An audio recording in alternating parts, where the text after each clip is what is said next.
This is a special report. Dr. Buttar, Shiva, and Mikovits are now calling to arrest Dr. Anthony Fauci as the crisis continues to crush President Trump's economy. Yes, the calls to arrest Dr. Fauci have amplified across Americans. Millions are out of work, and the economy continues to freefall.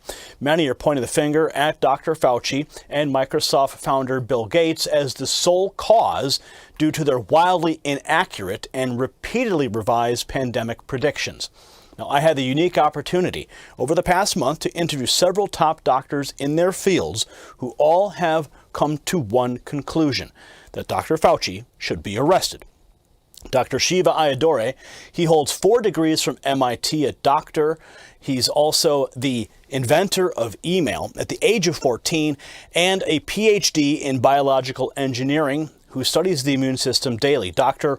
Rashid Buttar graduated from Washington University with a double major in biology and theology before attending medical school at the University of Osteopathic Medicine and Health Sciences College of Medicine and Surgery. And Dr. Mikovits. She's a cellular and molecular biologist with over 30 years of scientific experience. Dr. Judy Mikovits, she has directed programs on HIV, cancer, epigenetics, and neuroimmune disease with a focus on development of novel drug and diagnostic technologies. All 3 doctors, they may not agree with each other, but there is one thing they can agree on. They all want to see Dr. Fauci behind bars. Now, in this video, I will present their case to the American public, where you will be the judge of the ultimate question. Should Dr. Fauci be indicted for the crimes alleged by these doctors?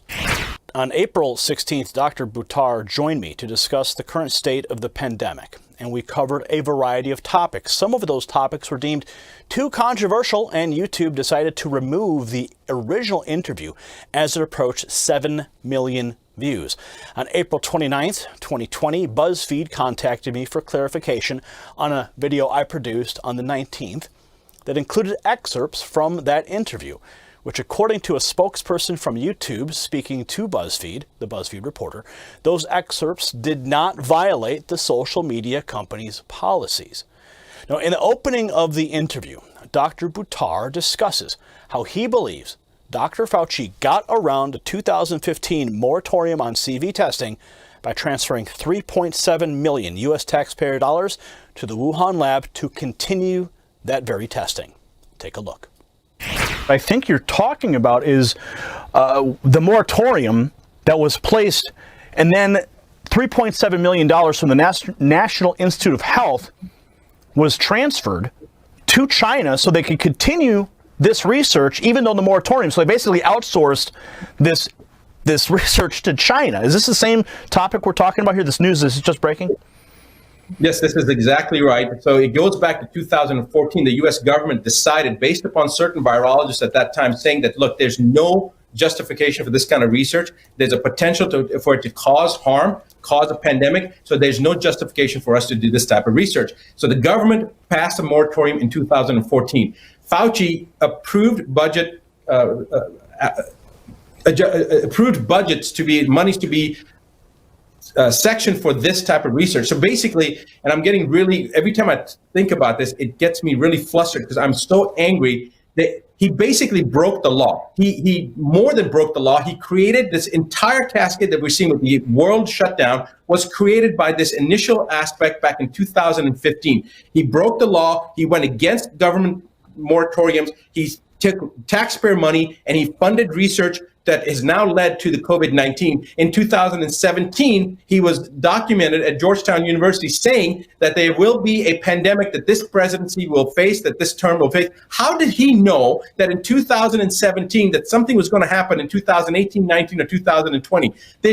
You can't predict the market from 3 days from today, what's going to happen. How did he know that there was going to be a pandemic? He stated, the president of this president will face a pandemic. The exact quotes, I don't want to say the exact words. You guys have the video footage. My point is that there is no question that there will be a challenge to the coming administration in the arena of infectious diseases, both chronic infectious diseases in the sense of already ongoing disease, and we have certainly a large burden of that. but also there will be a surprise outbreak. There will be a surprise outbreak. There will be a surprise outbreak. When somebody starts making these type of statements, and then they were involved with the breaking of the law to fund the research that American taxpayers paid for, that then goes to Wuhan and now trying to create this diversion and say that it was China. Now, shortly after my interview with Dr. Buttar, it went viral. President Trump's personal attorney and the former mayor of New York City, Rudy Giuliani, appeared on a New York morning radio show and called for an investigation of that very grant. Take a look. There's some very strange things that have to be looked at very carefully. You're absolutely right.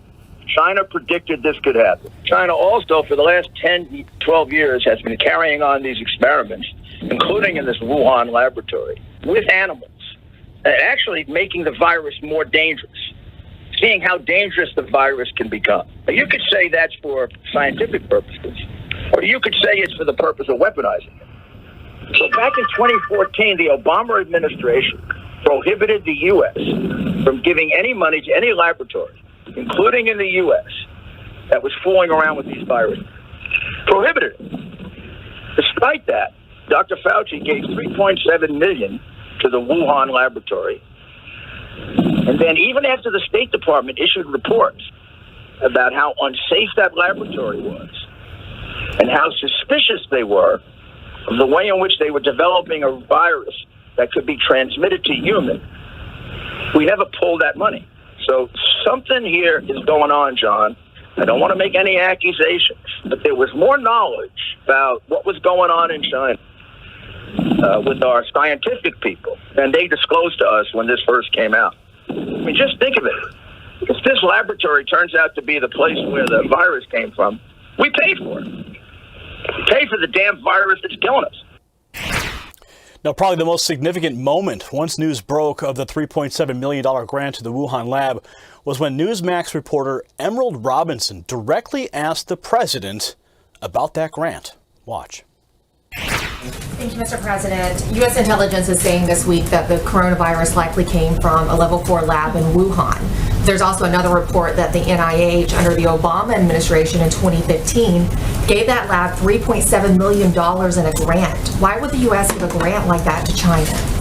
The Obama administration gave them a grant of $3.7 million. I've been hearing about that. And we've instructed that if any grants are going to that area, we're looking at it literally about an hour ago, and also early in the morning. We will end that grant very quickly, but it was granted quite a while ago. They were granted a substantial amount of money. We're going to look at it and take a look, but I understand it was a number of years ago, right? So you are. When did you hear was the grant was made? 2015. 2015. Who was president then? Yeah, who was president then? Now, all things considered, these are important questions that should be asked and not be silenced. Now, later in my interview, I directly asked Dr. Buttar if Dr. Fauci is responsible for the pandemic because of that research grant. Here's his response. Is Fauci directly responsible for this pandemic because he maneuvered the money, he maneuvered around the moratorium, kept this chimeric research going in China? Is he directly responsible for not just the pandemic, but also the response that's killed the economy, put, 17 to 22 million people out of work? Is Fauci directly responsible? I'm going to say this. I think that I've seen some petitions going around. I know Dr. Shiva said that Fauci should be fired. I think that's the nicest thing that could be done to Fauci. I think he's a criminal. He's broken the law. He's going against the government. I mean, to me, that seems like it's a traitorous thing to do when the government has passed a regulation and he's at one of the highest levels in the NIH. He's got a directorship at the NIH, and then he breaks the law, he breaks the moratorium, and then funds research against something that could potentially cause harm throughout the entire world. And he's in collusion with the foreign government. Collusion with the foreign government. There you have Dr. Buttar's take. Now, before we look back at the historical record of the alleged misdeeds that led to Dr. Fauci's rise to the top of the United States medical industrial complex, let's take a look now at a clip from my April 9th interview with Dr. Shiva, where he called for the indictment of Dr. Fauci. Take a look. Let's talk about Fauci. Since we spoke, we ran a campaign to fire Fauci. And I frankly believe this individual should be indicted and should be fired, and all sorts of charges should be leveled at him, because he's essentially been the mastermind of an organization for many, many years across many, many presidents, which has promoted a fake science that the immune system is so weak and that you always characterize some virus as a cause of destruction to the immune system. He did this with HIV and AIDS. And so this is his, probably second or third rodeo.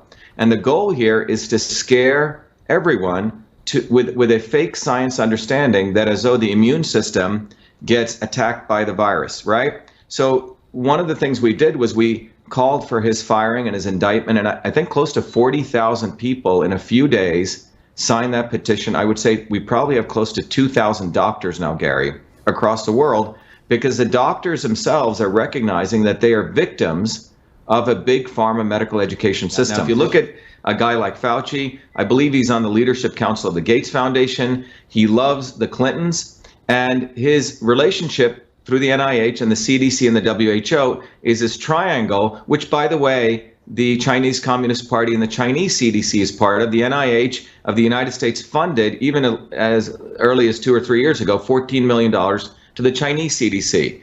So the entire cabal here is not about health.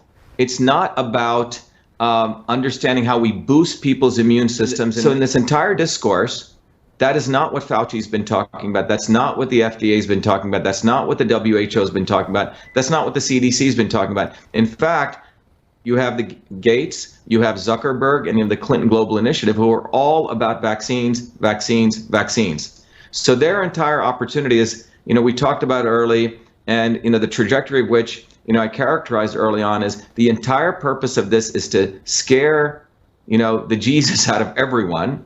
So then when next year comes, or even September, October of this year, when the flu season comes, people basically blindly say, yeah, chip me up. Yes, I'll accept the vaccine card. Yes, I'll have to get vaccinated before I get my driver's license. I'm willing to, show my little vaccine card before I go to the gym. Total control. Dr. Shiva clearly knows the end game here. Total control. And the one way you can have total control is by creating total fear, total panic. But as Amelia Earhart says, fear is like a paper tiger. And like the Wizard of Oz, once you peek behind the curtain, you reveal a weak little man. So let us peek behind the curtain, shall we? Dr. Judy Mikovits, she worked directly with Dr. Fauci during the HIV pandemic, and she draws terrifying parallels between then and now. I interviewed her on April 28th, where she declared that Dr. Fauci's rise to the top of the medical industrial complex left millions of dead bodies in his wake, and it would make Joseph Mengele blush. Take a look. I joined the Biological Response Modifiers program under the leadership of Dr. Frank Rossetti's lab. We confirmed the isolation of HIV from saliva and blood that Dr. Luc Montagnier, Nobel laureate Luc Montagnier, had done earlier that year. Our paper was in press. At the time was confidential in press.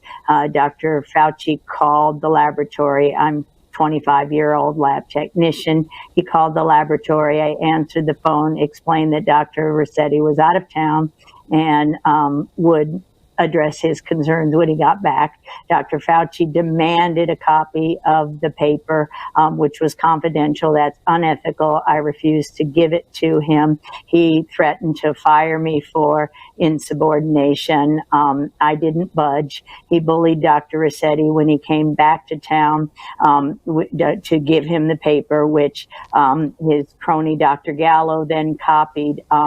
He delayed the publications of the confirmation, resulting in the delay of the diagnostics tests and the delay of the immune therapies that could have been used right then to stop the spread of HIV/AIDS. That continued, that resulted in millions of deaths. So you heard her. She believes Dr. Fauci is responsible for millions of deaths. Now, at the end of the interview, I asked her directly, should Dr. Fauci be indicted? Watch. Should Dr. Fauci be indicted? Absolutely. Absolutely, she said. Now, you've heard from each of these doctors. Now, what say you? Should he be indicted?